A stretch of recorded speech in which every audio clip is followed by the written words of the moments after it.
I transmigrated into a sweet pampering novel as the mafia heir. The female lead is Willow, the adopted daughter whom I had humiliated countless times. A cold-blooded, fierce mafia rose. The illegitimate son male lead stood right in front of me, righteously declaring, "Scumbag, I won't let you hurt her again."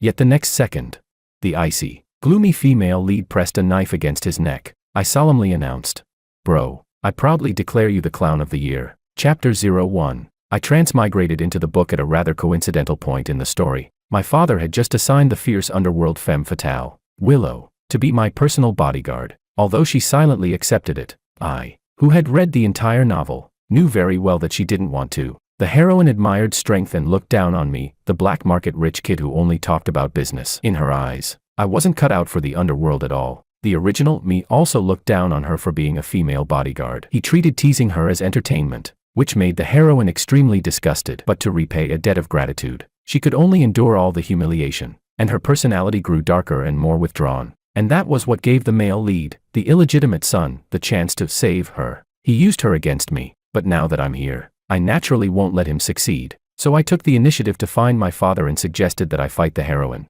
Whoever knocked the other to the ground would win, and the winner would decide everything. In the arena, I stared expressionlessly at the cold-faced girl across from me and said loudly, "Use your full strength. I won't go easy on you just because you're a woman." She narrowed her eyes slightly and wordlessly took a ready-to-strike stance. Begin. With that command, the match officially started. At first, she was full of contempt, but when all her attacks were effortlessly neutralized by me, she finally got serious. After I had played with her long enough, I shifted my weight, and my fist struck straight into her lower abdomen. The girl cried out from the pain, stumbled back a few steps, and fell to the ground. She looked at me in shock, biting her lip. "Why you?" I raised an eyebrow, my voice cold. "Willow, you lost." Chapter 02. From that moment on, I became Willow's boss. After that, quite a few people challenged me from time to time, but all of them were ultimately defeated. After all, in my previous life, I was a top-tier Sonda champion. The results didn't surprise me, but when Willow learned that I once got injured during a match, she couldn't help asking me, "Why do you always fight so desperately?"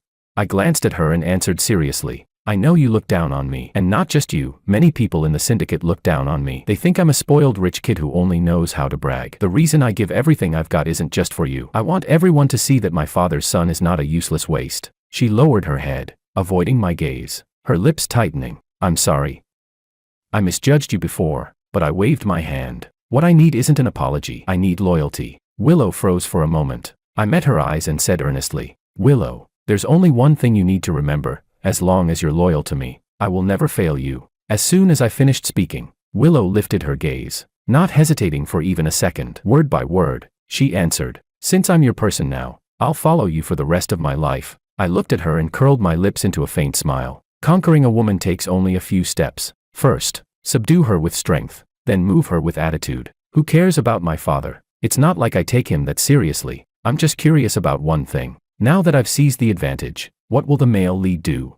Chapter 03. In the blink of an eye, 5 years had passed. I was now a junior in college, yet I had already taken over part of my father's business operations, and I had moved into an apartment closer to campus. But today, I was suddenly summoned home by a phone call from my father. Sitting in the car on the way back to the villa, I said casually, "Willow, something interesting is going to happen today." Willow looked at me, full of confusion. I merely raised an eyebrow, not planning to explain. "The heroine, your male lead, is about to make his entrance today. Let's see whether this plot can still be changed. If it can't, then I'll just have to get rid of you. After all, even if my identity is fake, the achievements I've worked so hard for over the years are not something I'll hand over to someone else." Walking into the villa, I immediately saw the man sitting beside my father. He was dressed formally, his gaze clear. The moment he saw me, he politely stood up. My father patted his shoulder, but when he looked at me, his gaze carried a warning. His voice was cold as he said, "George, this is your younger brother,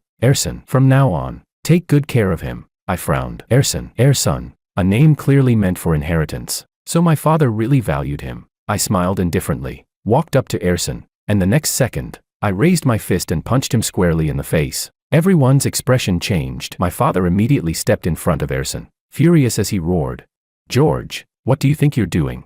Erson's face twisted from the impact. He held his nose, blood flowing uncontrollably, making him look utterly miserable. But even like that, he still stopped my father, insisting he was fine. If I didn't already know about the ruthless ambitions he hid so well, I might have been fooled too. I lifted my head and stared at my father, expressionless, my voice cold. Dad, it's one thing to hide an illegitimate mutt outside, but bringing him home, isn't that a little too insulting to me? My father was livid. He slammed the table hard. George, are you rebelling? How dare you talk to me like that?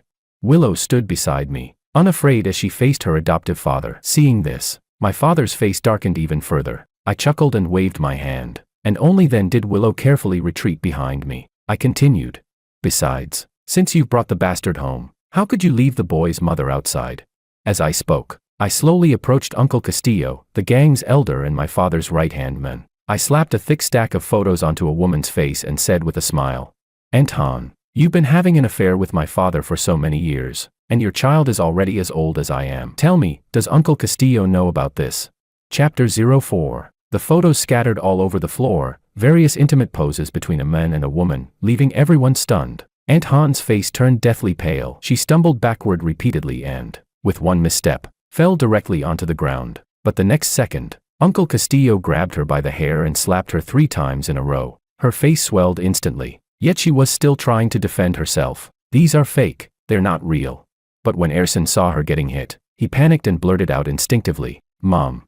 That sealed everything. I laughed freely. I said, well, even your son admitted it. Seeing the situation explode, my father tried to intervene and stop this farce, but Uncle Castillo, blinded by rage, ended up fighting with him directly. The entire hall descended into chaos. I watched the scene coldly, but a faint smile tugged at my lips. Willow, we're leaving. Willow nodded, but just as we reached the door, someone blocked our path. Erson glared at me and shouted, You bastard, this is all you're doing.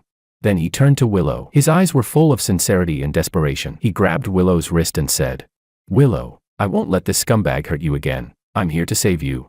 But the moment his words fell, Willow pressed a knife straight against his neck. Erson froze, his expression completely shocked. His face went pale, as if he simply couldn't understand any of this. I looked him directly in the eyes and said with a smile, If you provoke her, are you sure you still want to live? Then I made a solemn announcement. Brother, I hereby crown you Clown of the Year. I never imagined Erson would be stupid enough to provoke her right in front of me. Did he really think Willow would go with him? Besides, all these years, I have never mistreated Willow. What saving was he even talking about?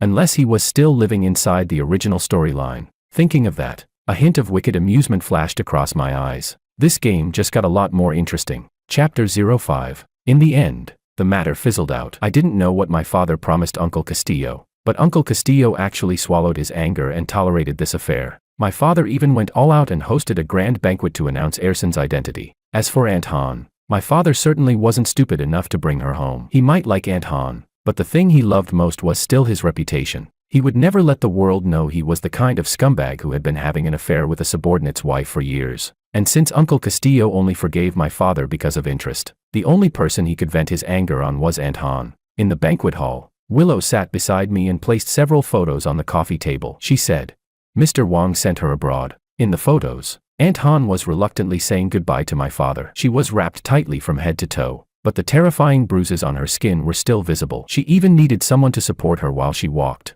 I sighed. Looks like Uncle Castillo didn't hold back at all. Setting down my glass, I said coolly, Her son is now a member of the Wong family and will be one of the legitimate heirs. She spent years scheming for exactly this. So why would she leave so willingly? What did my father promise her? Willow rested her cheek on one hand as she replied. Mr. Wong promised her that he would bring her back in a few years, but privately. He ordered that she must never be allowed to return to the country again. She casually picked up my glass, took a sip, then pretended to realize it wasn't hers and gently placed it back down. I looked at her, and she blinked innocently at me, her expression pure, but the lipstick mark on the rim of the glass, along with the faint blush on her cheeks, was far too obvious. I smiled slightly. Just then, a hearty voice sounded behind us. Brother, Willow, what are you two talking about? You look so happy. I turned around and saw my father and Erson, both dressed in luxurious formal attire. Erson's eyes were glued to Willow, burning with desire. Having something of mine be coveted by someone else displeased me, though I still smiled on the surface and said, We were talking about Aunt Han. Seeing his face stiffen, I let my gaze drift between him and my father. With a tone of regret, I said, Erson, do you know Aunt Han has been sent away, and she'll never come back? Erson forced a smile, speaking with practiced humility. That was father's decision. I didn't know. I raised an eyebrow and exchanged a glance with Willow. Looks like Erson did know his mother would never be allowed to return, so their so-called mother-son bond was shallow to the extreme. Erson's gaze returned to Willow, and he spoke earnestly. Dad, I just returned home and haven't established myself yet. I'm short on people. How about letting my sister follow me? The smile instantly vanished from my face. My expression darkened in a heartbeat. Chapter 06. My father was probably trying to cultivate Erson, or maybe he'd long wanted to weaken my influence, so he readily ordered. Then from now on, let Willow follow you. Erson was overjoyed. Really? That's wonderful. As he spoke, he stepped forward to take Willow away, but I raised my hand and blocked him, my voice icy. I don't agree. My father froze. What? I stared at him coldly, my voice turning even harder as I enunciated each word. Willow belongs to me. I need her to protect me. My father frowned and cursed angrily. Bullshit. Protect you? Who in the entire syndicate can even challenge you? At this point it's unclear whether she's your bodyguard or you're hers. I replied. I like it this way. It's none of your business. My father was speechless. I added. This is not up for discussion. I refused to yield even an inch. Someone I had trained for years was not going to become someone else's tool. Besides, after all these years, Willow was essentially my right hand. Losing her wouldn't kill me, but it would definitely cripple me, and I don't tolerate that, especially not giving her to Erson. And beyond all that, if I handed Willow over this time, the outside world would think I was spineless. Wouldn't that mean anyone could step on my dignity? I had zero interest in that. Seeing my father's furious, darkening expression, Erson hurried to persuade me. Brother, I know you can't accept me, but this family is run by father. How can you be so unreasonable? Besides, his gaze fell on Willow, and he continued. Even if you look down on Willow, she's still a person, not an object. We should respect her own wishes. Look down on Willow. I glanced at Willow, who had her eyes lowered, and suddenly laughed. Fine. Erson hadn't expected me to relent. He shot me a look, then eagerly stepped in front of Willow. His voice was devout and gentle. Willow, would you be willing to follow me? I promise I'll never let anyone hurt you. His eyes were full of tenderness, as if she were a priceless treasure. Unfortunately for him, Willow took a step back in disgust and said, I only want to follow George. Erson clearly hadn't expected Willow to reject him. His expression froze instantly. My father, seeing this, glared angrily. Willow, how dare you defy my order? Don't forget who saved you. But Willow didn't hesitate. Word by word, she repeated, I will only follow George. My father exploded, slamming a wine glass onto the floor. Willow. The glass shattered instantly, shards scattering everywhere. I pulled Willow toward me, but she still got hurt. Seeing the cut on her arm, my vision darkened with fury. I walked up to my father. His expression was cold, but mine didn't waver in the slightest. My voice dropped low. Don't push your luck. His face twisted with rage. His hand trembled as he pointed at me. You two are rebelling. Is that it? This is my Wong family. I let out a cold laugh. My father really was getting old. He could no longer see reality clearly. After his affair was exposed and his foolish banquet, he had already stirred up a lot of resentment. And besides, compared to an aging, muddle-headed ruler, everyone preferred a sharp, capable leader. Otherwise, how could I speak with such confidence? I smiled faintly. How could we rebel? I'm your most filial son. Then I gave him a sideways glance and added lightly, at least, before you piss me off. Chapter 07. My father looked around and realized that the subordinates who once followed him were now merely watching coldly. None of them intended to help him. His face shifted between blue and purple, and in a fit of rage, he turned and stormed off. Erson glared at me viciously, hatred burning so intensely in his eyes he looked as if he wanted to tear me apart alive. But I smiled cheerfully back at him. When Willow stepped forward and took my arm, Erson's expression twisted faintly. Only then did he turn and leave. On the way home, Willow frowned slightly. Her gaze lowered as she said, George, he's strange. Leaning back in my seat with my eyes closed, I opened them upon hearing her words. How so? Willow tilted her head, thinking for a moment before answering. He's completely convinced you treat me terribly. He secretly approached me many times, trying to persuade me to leave you. I smiled faintly, not surprised by her perceptiveness. Maybe he really does know something. I closed my eyes again, enjoying Willow's massage as I thought. How interesting. It seems Erson truly isn't the male lead from the book I read. So is he reborn? Or did he transmigrate too? And very soon, the answer revealed itself. Erson sought me out on his own, looking at me as if victory were already his. He smiled and said, I know you're not from this world. Let me tell you, I'm the real male lead. Willow belongs to me. No matter what you do, it's pointless, and you're no match for me, I replied. A match? Setting down my coffee cup, I said lightly. You're not even qualified to be my opponent. Erson's expression shifted instantly. He gritted his teeth and said, "George, don't be so smug. You're only ahead for now. But since I'm here, I'll set everything right. Do you really think someone like you can change the ending?" I looked at him coldly, saying nothing. Seeing that I still didn't take him seriously, hatred twisted across Erson's face. He snapped, "Just wait. I'll take back everything I lost."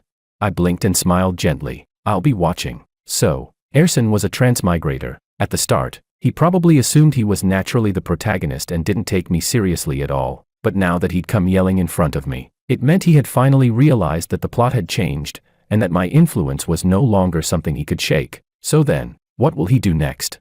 How exciting. Chapter 08. In the year I graduated, I successfully entered the corporation as the general manager, but in reality, I had already been the true controller of the corporation for a long time. The underworld was no longer a viable path. It was through years of my planning that the syndicate was cleansed and transformed into a publicly listed company. Now, the corporation was thriving. The former gang leaders had become shareholders and earned enormous profits every year, legally, without the constant fear and danger of the past. Naturally, I received their full support. As for my father, he was still the CEO in title, but he had long become an empty shell. At the shareholders' meeting, the shareholders proposed, for the 5th time, the transfer of leadership. Watching my father's dim, defeated expression, I curled my lips slightly. As expected, after the meeting he came to me, with Erson by his side. He said in a low, heavy voice, "I'm willing to step down from the corporation, but I have one condition." Without even lifting my head, I replied coolly, "If it's about arranging a position for Erson, forget it." He glared at me and shouted, "Must you destroy him completely? He's your brother." I set down my pen and finally looked at them. My tone was indifferent as I said, "Dad, you really know how to joke. I don't even acknowledge you. Why would I acknowledge some illegitimate stray?" "George." My father grew even more furious. I slammed the pen onto the table, cutting him off. My voice rose sharply. "Address me by my title," I continued. "The only reason I still call you Dad is because I don't want to make things too ugly and ruin the Wong family's reputation." But my gaze turned icy as I stared at both of them, anger flashing in my eyes. "You should know better than anyone that the moment you sent assassins after me again and again, any father-son relationship between us ended." Both their expressions changed instantly. Erson looked at me in shock. How did you know?" I ignored him completely and kept my eyes locked on my father. My voice was sharp as a blade. "Father, the Wong family is no longer something you can control single-handedly. You can choose to leave with dignity, or you can be thrown out in disgrace. I'll give you only one chance to choose." My father stared at me, both shocked and enraged. I didn't back down at all. After a long moment, his expression turned ashen, and he silently exited the office. Erson quickly followed after him. Watching them leave, Willow narrowed her eyes. Her gaze, venomous like a snake's, locked onto their retreating figures. Her voice was icy as she said, "I can kill them. I should kill them." I stood and gently cupped her cheek, seeing her face flush slightly. I smiled softly, none of the earlier fierceness visible. I said, "Death is far too easy for them. That's not what I want. If others don't offend me, I won't offend them. But since my father and Erson dared to provoke me again and again, dared to try to kill me, then they'd better be ready for me to crush them completely." Chapter 09. After that day, my father did not step down from the corporation, but I wasn't in a hurry, because something far more interesting happened. Breaking news: stock market genius Erson bets big on Nexafarm. Investors rush to follow. Nexafarm's market value skyrockets by billions in 10 hours. Experts warn of investment risks, avoid blindly following. Erson's name was trending at the very top of the hot search. For the past 6 months, he had been frequently appearing online. He repeatedly placed large stock investments, and every single time, he won big. Word spread quickly. He became the legendary stock market prodigy who never lost, the most anticipated investment genius among retail traders. Many experts advised the public not to follow the trend blindly, but their warnings had little effect. I opened the comments section, and unsurprisingly, it was full of worship for Erson and ridicule toward the experts. Some comments read, "What useless experts. Last time they said not to follow, and what happened? My buddy made tens of millions overnight. Those trash experts probably secretly followed the trend themselves. With a genius like Erson hitting 100% success, only an idiot would listen to fake experts." Many reporters rushed to interview Erson. One reporter asked, "Mr. Wong, it's said that you invested in Nexafarm this time, and many investors have followed your lead. Do you have anything to say about that?" Erson smiled confidently, brimming with certainty. "Thank you for your trust. The results this time will definitely satisfy everyone even more." His attitude of absolute victory sent his fan base into a frenzy. I turned off the television, smiling in satisfaction. I do like his confidence. Nexafarm does indeed have huge growth potential. This investment truly is guaranteed profit. Willow lifted her gaze to me and asked, "Should we release the information we gathered?" I waved my hand lazily. "Not yet. We'll wait for when it becomes even more fun." Chapter 10. And as expected, after one market cycle, Nexafarm's stock surged dramatically, becoming a massive dark horse. The investors who followed Ersin earned huge profits, while those who didn't follow were beating their chests in regret. The stock god's reputation soared to its peak, even surpassing that of top-tier celebrities. Countless interview programs scrambled to invite Ersin. During an interview, a reporter asked about his next investment target. Ersin sighed helplessly and said, "My brother once asked me who I'd bet on next. I didn't tell him, and he threatened to kick me out of the Wong family unless I gave him the information." Instantly, the entire internet erupted with attacks against the Wong Corporation, and against me. Shocking. Major Wong family scandal exposed. Eldest son George has secretly seized control for years. George threatens stock god Ersin, forbidding him from influencing investors, and tries to kick him out of the Wong family. I didn't tell the PR department to suppress anything. Instead, I watched the rumors spread. I even actively agreed to a reporter interview. The reporter asked, "Mr. Wong, do you have anything to say about the online accusations? Did you threaten the stock god Ersin to stop sharing his investment insights?" I nodded. "Yes, I did." She continued, "Were you trying to monopolize the profits for yourself?" "Monopolize?" I shot her a sideways glance and let out a cold, disdainful laugh. What a joke. Since when has the Wong family ever cared about such pocket change? The reporter froze, her face flushing with embarrassment. After all, the Wong Corporation was a listed company. Why would it care about a few million? I looked around the room, my expression serious. The stock market is unstable. Investments require caution. When investors rush into a single stock in a frenzy, it disrupts market balance, and in severe cases, it can even cause the market to crash. Do any of you want another economic bubble? The financial reporters looked at one another, unable to respond. I continued. In my view, blindly following trends is foolish. Believing anyone can guarantee profits and letting that belief drive herd behavior is even more foolish. As his older brother, and as a member of the market, I simply issued a warning. Take it or leave it. With that, I prepared to leave, but an entertainment reporter blocked my path, anxiously asking, "What about the rumor that you've stripped him of power? Why is there no position for Ersin in the corporation? Isn't it because you maliciously expelled him?" I turned back, faced the camera, and said with a contemptuous smirk, "An illegitimate child, how could he possibly enter the corporation?" A single sentence directly exposed Ersin's true identity. It instantly enraged one of Ersin's crazed fans in the crowd. Wielding a knife, the fan charged at me, screaming, "Don't you dare slander our stock god brother, die."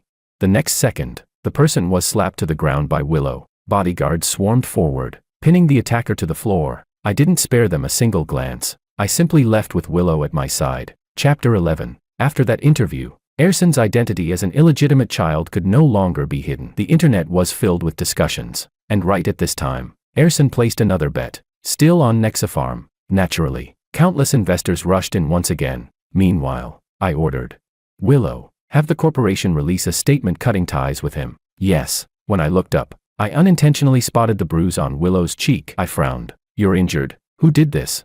Willow instinctively turned her head away. "It's fine, just a minor injury." I took out the medical kit. "Come here." She shook her head, embarrassed. "Really? It's nothing." I pinched the bridge of my nose, my voice low and stern. "I'll say this one last time. Come here." Only then did Willow obediently sit beside me. As I applied ointment, I asked, "Someone came to the company looking for trouble?" She nodded, looking a bit aggrieved. "Yes. Ever since the last attack, I had strengthened the security around the company, but crazed fans still occasionally showed up." "Still, with your skills, how did you get hurt? Besides me, who could even land a hit on her?" Willow lowered her head and whispered, I got distracted." "Distracted?" I asked, puzzled. She lifted her gaze to mine and said clearly, word by word, "Because I was thinking about you." Willow looked at me from such a close distance, her face slightly flushed, yet she didn't avoid me this time. I instantly understood. A faint smile curved my lips as I held the back of her head and kissed her, holding Willow's trembling body in my arms. I repeated once more, "Willow, remember, never betray me, otherwise, I will kill you." Willow wrapped her arms around me tightly, her voice sincere. "I will never betray you, Master." I didn't answer, but the smile on my lips rose high. My heart finally settled. For a moment, I allowed myself to sink into this tenderness. Only after a while did I speak softly. "In 3 days, Release the information. I was running out of patience. This game was about to begin. Chapter 12. Rumors broke out that the heiress of Nexafarm had an ambiguous relationship with Ersin. Many people began to suspect that the reason Ersin kept betting on Nexafarm was because of romance. But even faster than the rumors came the news that Ersin was going to propose to Maria, the Lin family's heiress. On the day of the proposal, I was invited to attend. I watched the extravagant proposal banquet with my own eyes, and I calmly observed Ersin basking in his triumph. After he stepped down from the stage, Ersin wrapped an arm around the Lin heiress, stood in front of me, and said with a smug smile, "George, even without Willow, I've already beaten you." The Lin family was a rising star in the financial world, soaring rapidly. Marrying the Lin heiress was naturally something to boast about, but to me, Willow never needed to be compared to anyone. I smiled slightly. "Congratulations." Seeing my calm expression, Ersin glanced at Willow with unwilling eyes. He said, "Willow, you'll regret this one day." But Willow didn't even spare him a glance. Ersin gripped his wine glass so tightly it looked like it might shatter. Throughout the entire banquet, he busied himself trying to network with various CEOs and business tycoons. As if he intended to climb straight to the top in a single leap, he didn't notice the person standing in the shadows of the banquet hall, eyes full of hatred, staring daggers at him. I glanced at Willow. She understood instantly and walked toward that person. Chapter 13. After Ersin and Maria became engaged, Ersin frequently appeared with Maria on various shows, flaunting their love. But during one live broadcast, a man suddenly barged into the studio with a group of people. Everyone on set was startled, and the security guards rushed forward, but they were quickly subdued by the intruders behind him. The entire studio fell into shock. The man scanned the room, locked his furious gaze on Ersin and Maria, and stormed straight toward them. The moment he opened his mouth, he exploded. "You bastard! Daring to steal my woman, today I'm crippling you. And you filthy liar. If I hadn't checked the cameras, I wouldn't have known you were wearing the wedding dress I bought you while lying on our marital bed with him. You scumbag couple, you still dare to flaunt your love." Ersin and Maria's faces went stiff immediately. They tried to explain, but the man wouldn't hear a word. With a single command, his people grabbed both of them and delivered a merciless beating. The studio descended into total chaos, and this entire scene was being broadcast live, watched by millions in real time. It triggered a massive wave of discussion online. Watching the broadcast of the two scumbags fleeing in humiliation, I couldn't stop laughing. I commented, "These people really are something else." The man causing the scene was Maria's former fiancé, Martin. They had already arranged their wedding, but after Martin's family ran into sudden misfortune, she abandoned him and cheated with Ersin. Cheating wasn't enough because of Ersin's preferences. She even avoided breaking off the engagement until she was clearly pregnant, only then canceling the wedding. I despise people like that, so I lent Martin a hand, gave him some manpower, and clearly, he didn't disappoint me. That night, Ersin called me. His voice was sharp and hysterical as he yelled, it was you who set this up, wasn't it?" I replied calmly, "I set it up."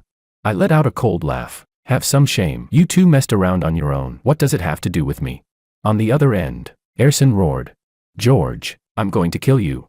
But instead of getting angry, I chuckled. My voice was cold as I said, "Ersin, you'd better hold on. Otherwise, without the main character, how is this show supposed to go on?" Chapter 14. Ersin's past scandals spread across the entire internet in an instant. His reputation became notorious overnight. In order to clear his name, Ersin began placing investment bets even more frequently, hoping to use this method to regain the public's trust. At this point, all he could rely on was his knowledge of the future, gambling his entire future on it. I leisurely flipped through the documents in my hands. Unfortunately for him, this time he's bound to be disappointed. Chapter 15. Nexafarm was exposed for conducting human experimentation, atrocious, inhumane practices. Worse, they had cut corners on emergency medications, causing patients who bought them to suffer and die. Even their signature medical equipment was revealed to be cheaply made and dangerously low in quality. Once the news broke, Nexafarm's stock plummeted instantly. Countless investors saw their entire fortunes turn into bubbles. Then the news directly criticized Ersin for encouraging investors to follow his bets. Suspecting him of betraying national interests, he was detained for investigation. Although nothing incriminating was found in the end, his reputation was completely ruined. He became a public enemy, especially to the investors who had blindly followed him. They wanted nothing more than to tear him apart alive. I originally thought Ersin would be hiding at home, too afraid to show his face, but unexpectedly, he came to me on his own. His face was deathly pale, his eyes bloodshot, and he looked as though he had aged more than 10 years. "George, this was your plan too," I answered honestly. "Yes, it took quite some effort." Hatred flickered in his eyes. mixed with something complicated. Finally, he dropped to his knees before me. Brother, why are you targeting me every step of the way? I already left the Wang Corporation. I'm not trying to fight you for anything anymore, I asked. Is that so? My tone indifferent. Kneeling before me, Erson nodded frantically. Really, just give me some money and let me go abroad. I'll never come back. Please, please. Big brother. He raised his head, looking at me with desperate humility, as if I were his lifeline. Unfortunately for him, I wasn't. I was the devil who would take his life. I patted his cheek, studying his pathetic state, and suddenly let out a cold laugh. If you really weren't trying to fight me, I said, then why did you secretly contact our shareholders? Why did you push my father to speak for you? Why did you buy off my secretary to report my every move to you? Why did you steal confidential corporate documents?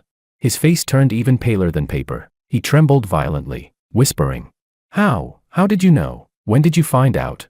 I kicked him to the floor. I knew from the very beginning, you idiot. I glared down at him from above. Do you think I kicked my father out of power because of luck? It was ability. I leaned over him, voice cold enough to freeze blood, speaking each word clearly, the ability to generate greater profits. Chapter 16. Erson seemed completely stunned by the flood of information, his eyes blank and unfocused. I let out a cold laugh and mocked him. This is the business world, not a child's game, and certainly not some entertainment show. People don't care about rumors. What they care about is profit, and I can give them that. Tell me, why would they betray me and choose a useless man who can't even enter the corporation? He glared at me, his expression twisted, finally voicing the confusion that had been eating him alive. Then why did they agree? I smiled. Clown, they were playing with you. Of course. My smile deepened as I added carelessly. Otherwise, wouldn't life be unbearably boring? His eyes turned bloodshot. He lunged at me like a madman, screaming, Impossible, impossible. I'm the protagonist. How could I lose? But before he even touched me, my fist slammed into his abdomen. He screamed, collapsing onto the ground, curling up in pain. I stared at his pathetic state with cold eyes and chuckled lightly. There is no such thing as a born protagonist. In this world, only the winner becomes king. I ordered people to throw him out the door, even from far away. His agonized cries could still be heard, but no one cared. His fiancée had already abandoned him after the Lin family collapsed. My father had long given up on him as well. He had lost all value. Chapter 17. I watched Willow walk toward me from afar, and I stepped forward to pull her into my arms. I said, Willow, it's all over. When I first arrived in this world, I was alone. If I didn't change the script, I would inevitably follow the original plot, fall into ruin, become a bloody corpse, a disposable stepping stone for the so-called male lead. So I had no choice but to plan every step, to seize greater power. And Willow, as the heroine, had originally been nothing more than a tool for me to use. But after years together, that initial calculation slowly became genuine emotion. I didn't know what the future would be, but I had never lied to her. If she ever betrayed me, I truly would eliminate her. Willow dove into my arms, hugging me tightly. She shook her head and said, It's not over. Between us, there's more to come. I lowered my head and kissed her. I said, Yes, our life together. There are no predetermined protagonists, no matter the world. Only the victor becomes king. That is the rule.